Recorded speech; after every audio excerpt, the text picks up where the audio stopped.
Hi hello yes అందరికీ welcome to my channel. ఈ ఛానల్లో నేను మీకు మొత్తం గోదావరి ఫ్లడ్ వ్యూ అంతా చూపిస్తున్నా. ఫ్లడ్ యాక్చువల్లీ తక్కువగానే ఉంది. మార్నింగ్ అయితే ఇంకా కొంచెం ఎక్కువ ఉంది. అదే నేను షార్ట్ తీసినప్పుడు అప్పుడు నేను పైకి రాలేదు, ఇప్పుడు పైకి వచ్చాను. ఈ క్లైమేట్ చూస్తూ ఎవరికైనా అలాగే కూర్చోవాలనిపిస్తుంది. నేను అలాగే వచ్చాను. చాలా బాగుంది చూడండి, ఆ సౌండ్స్ చూడండి, బర్డ్స్ సౌండ్స్ అన్నమాట. అవన్నీ చాలా బాగుంది వ్యూ అయితే.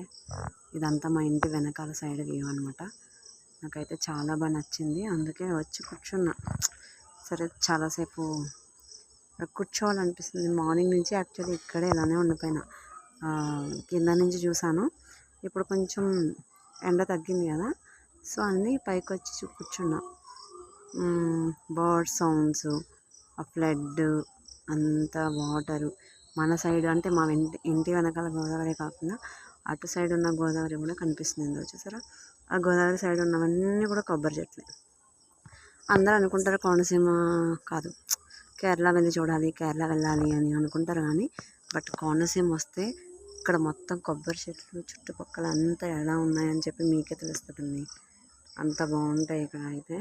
ఈ గ్రీనరీ అంతా, ఎవరైనా హైదరాబాద్లో ఉంటూ మనం ఈ గ్రీనరీ అంతా చూడాలి అనుకున్న వాళ్ళు కంపల్సరీ వచ్చి కోనసీమని అయితే విజిట్ చేయండి. కేరళ ఒక్కటే కాదు, కోనసీమ కూడా కొబ్బరి చెట్లకి చాలా ప్రసిద్ధి.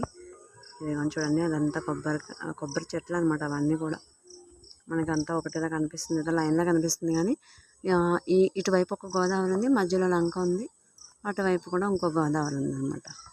చాలా బాగుంటుంది వ్యూ అయితే. ఇదంతా మా ఇంటి వెనకాల అనమాట. చూసారు కదా, నాకు ఎందుకో మీతో షేర్ చేసుకోవాలి, నేచర్ని మీరు కూడా ఎంజాయ్ చేస్తారు కదా అని చెప్పి అనిపించి నేను వీడియో అయితే తీసాను. యాక్చువల్లీ వీడియో నార్మల్గా తీసాను, ఎటువంటి ఫిల్టర్స్ అయితే లేవు. నార్మల్గా చూస్తేనే వ్యూ ఇంకా బాగుంది అనిపిస్తుంది నాకైతే. ఇది జూమ్ చేసేటప్పటికి కొంచెం బ్లర్ అనేది వస్తుంది, but okay. Thank you so much for watching. Bye bye.